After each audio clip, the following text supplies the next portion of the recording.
जिसके कान हों वो सुन ले, जिसकी आंखें हों वो देख ले। हम उन लोगों के लिए विशेष धन्यवाद देना चाहते हैं जो हमें एसबीआई पे, गूगल पे और पेपलिंक के द्वारा हमारी सेवकाई में बोते हैं। डिस्क्रिप्शन बॉक्स में दिए हुए लिंक से आप भी बो सकते हैं। अगर आपने कभी कोई नकली चीज देखी है या मान लीजिए आपके पास कभी नकली नोट आया हो, तो लोग उसका एक्सप्लेनेशन ये देते हैं कि पता नहीं कैसे आ गया, मैंने ध्यान ही नहीं दिया शायद, और देखने में वो बिल्कुल असली जैसा ही लग रहा था, इसलिए शायद मैंने ले लिया। सच में अगर आपने बारीकी से देखा होता तो फंसते नहीं। इस वीडियो में हम ये देखेंगे कि कैसे इस्लाम नकली होने के बावजूद असली के बीच में चल गया। वैसे इसकी भी वजह वही है कि ध्यान नहीं दिया गया, बारीकी से देखा नहीं गया, सिर्फ इसलिए। इस वीडियो को बनवाने में हमारे एक सब्सक्राइबर राज सिंह ने बड़ी मदद की है। उन्होंने कैलीग्राफी का कोर्स किया है और उन्हें कुछ भाषाओं का अच्छा ज्ञान है। राज सिंह, प्रभु आपको बहुत आशीष दे। अपने सेकेंड लास्ट वीडियो में हमने प्रेज द लॉर्ड वर्ड को छोड़ दिया था। इसे अरबी में अल्हम्दुल अल इलाह कहते हैं, लेकिन हमारे मुसलमान भाई ये इसे अल्हम्दुल अल्लाह पढ़ते हैं। अब इन दो बातों में अलग क्या है, दोनों एक जैसे ही तो लगते हैं। जी नहीं, आप समझ नहीं पाए, क्योंकि अल्लाह शैतान है, इसे हम इस वीडियो में देखेंगे। दरअसल बाइबल में जिसे इब्लीस या शैतान कहा गया है वो कुरान का अल्लाह है। आप जो अपने स्क्रीन पर देख रहे हैं ये ऊपर लिखा है अरबी भाषा में और नीचे ग्रीक भाषा में, जिसमें कि नया नेम लिखा गया है 666, यानी कि शैतान का नंबर। अब यहाँ पर आपको अल्लाह का नाम लिखा दिखाई दे रहा है और दिखाई दे रहा है बिस्म लिखा हुआ, और दो तलवारें भी हैं। इसे जब आप फुल डिटेल में समझेंगे तब यहाँ ये लिखा है कि अल्लाह के नाम में शुरू करो तलवार चलाना, यानी उनकी भाषा में कहें तो जिहाद करना। प्रकाशित वाक्य में यूहन्ना को ये सब बातें दर्शनों में दिखाई जा रही थी। अब कुछ चीजें तो यूहन्ना की समझ में आई होंगी और कुछ चीजें तो यूहन्ना की समझ में बिल्कुल भी नहीं आई। उनमें से एक ये है, यानी कि 666, मनुष्य का अंक, यानी कि 666। अब बाइबल कहती है कि ये अंक जिसने भी ले लिया उसकी तो सुनवाई भी नहीं होगी, वो डायरेक्ट हेल में जाएगा, वो गया काम से, क्योंकि ये नंबर शैतान का नंबर है और अंत के दिनों में ये आपके ईमान से, यानी कि विश्वास से जोड़ा जाएगा। क्या आपको ये बात मालूम है कि पूरी बाइबल में इत्तेफाक, यानी कि कोइंसिडेंस जैसा कोई शब्द नहीं है। परमेश्वर ने कहीं ना कहीं ग्रीक भाषा में एक्सपोज कर दिया था अरबिक भाषा को। ये इत्तेफाक नहीं है कि नया नियम ग्रीक भाषा में लिखा गया। वैसे कई लोग यहाँ ये कह सकते हैं कि ये बिस्म नहीं लिखा है। बिस्म ऐसे नहीं लिखा जाता है। अब जरा सा रुकिए, बिस्म ऐसे भी लिखा जाता है। देखिए, अरबी में बिस्म अल्लाह ऐसे लिखा जाता है और उर्दू और फारसी की स्क्रिप्ट में बिस्मिल्लाह ऐसे लिखा जाता है। जो सीन होता है यानी कि एस, उसे थोड़ा सा लंबा खींच दिया जाता है। इसे नस्तलिक कहते हैं, जो कि उर्दू और फारसी की स्क्रिप्ट में ही इस्तेमाल होता है। अब अच्छे मुसलमानों को भी ये बात नहीं मालूम है कि अरबिक राइटिंग 6 तरह की होती है, जिसमें कि यहाँ आपको 2 बताई जा रही हैं। कैलीग्राफी स्टाइल में इसे कहते हैं थोमुत की स्क्रिप्ट, ये जो ऊपर है अरबिक में, और दूसरी वाली का नाम नस्तालिक स्क्रिप्ट है, जो कि उर्दू और फारसी में ही इस्तेमाल होती है।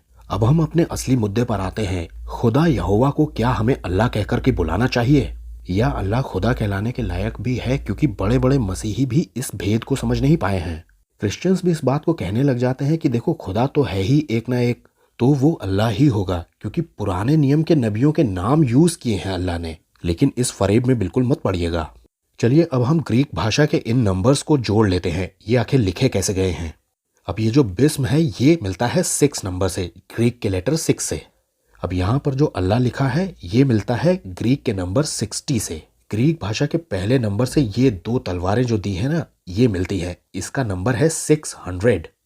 वैसे सऊदी अरेबिया के झंडे पे भी ये 2 तलवारें बनी हुई हैं, ये नेशनल एम्बलम है वहाँ का, और इनको जोड़ने पर आता है 666, जो कि असली वाले मार्क ऑफ द बीस्ट का सिर्फ एक कॉपी है।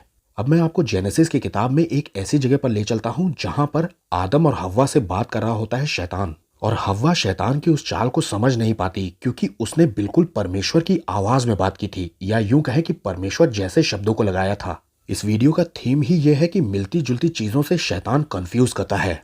शैतान यानी कि सांप हव्वा से कहता है कि तुम निश्चय ना मरोगे, you will surely not die.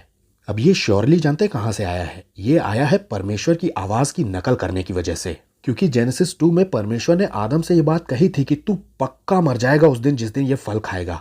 You will surely die, अवश्य है कि तू मर जाएगा या निश्चय है कि तू पक्का मर जाएगा। और शैतान ने भी इसी शब्द को लेकर के कंफ्यूज कर दिया उन दोनों को। अब अल्लाह 100% ही शैतान है, इस बात को हम एक तरह से और देख लेते हैं और इस बात में हमको ये जवाब भी मिल जाएगा कि क्या हम मसीहियों को अल्लाह नाम लेना चाहिए। अब सबसे पहले तो ये नाम आया कहाँ से, इसे ही देख लीजिए तो आपको आधी बात तो क्लियर हो जाएगी। अब ये अल्लाह दो शब्दों को मिला करके बना है, अल और इलाह। अब ज्यादातर मुसलमानों को भी ये बात नहीं मालूम है कि अल का मतलब खुदा नहीं होता है, अल का मतलब होता है दी मतलब द स्पेशल वन, और इलाह का मतलब होता है खुदा, मतलब कि वो खास वाला खुदा। अब इब्रानी भाषा में इसे एलोह बुलाते हैं और अरमिक जो यीशु मसीह बोलते थे उसमें इलाह बुलाते हैं। अब यहाँ से अरबिक भाषा को मौका मिलता है, इसमें इलाह का मतलब होता है खुदा।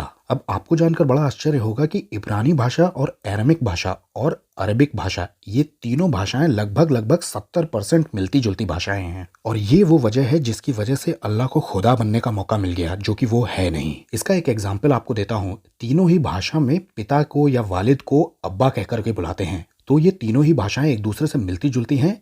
अब सवाल वही का वही है, क्या हमको मसीहियों को अल्लाह शब्द बुलाना चाहिए खुदा के लिए? अब हमेशा हमारे मुसलमान दोस्त ये कहते हैं कि अरबिक भाषा में जो बाइबल है ना, उसमें देखो अल्लाह शब्द ही लिखा हुआ दिखाई देता है। अब अरबिक भाषा में खुदा के लिए अल्लाह के सिवा कोई और शब्द है ही नहीं, यानी कि कोई ऑप्शन ही नहीं है कि जिसे हम लगा सकें, तो इसलिए उसे मजबूरी में लगाना पड़ता है। लेकिन इसमें भी अंतर है। बाइबल का जो खुदा है वो अल इलाह तो बुलाया जा सकता है, यानी कि वो स्पेशल वाला खुदा, लेकिन उसे अल्लाह बिल्कुल भी मत बुलाएगा, क्योंकि दोनों के मैसेज बहुत अलग हैं, दोनों के पर्पजेस बहुत अलग हैं। एक जिंदगी बचाना चाहता है और एक जिंदगियां लेना चाहता है। वैसे जो असली खुदा है यानी कि यहोवा खुदा, वो खुदावन खुदा के नाम से जाना जाता है। और आप थोड़ी सी रिसर्च बाइबल में करेंगे तो आपको पता चलेगा कि अल्लाह एक्चुअली बाल देवता है, जिसने पुराने नियम में कई जगह कोशिश की है खुदा यहोवा बनने की। और आपको जानकर बड़ा आश्चर्य होगा कि वो बन भी गया था इजराइलियों का खुदा। अब अल्लाह की वजह से हम मसीही इस अल शब्द से भी नफरत करने लग गए हैं, जिसका मतलब सिर्फ द होता है, यानी कि स्पेशल। अब इन तीनों जगहों पर अंतर देखिए। अब्दुल्ला मतलब कि अल्लाह का नौकर, यहाँ पर तो अल्लाह दिखाई दे रहा है। अब दूसरा है बिस्मिल्लाह, यानी कि अल्लाह के नाम में।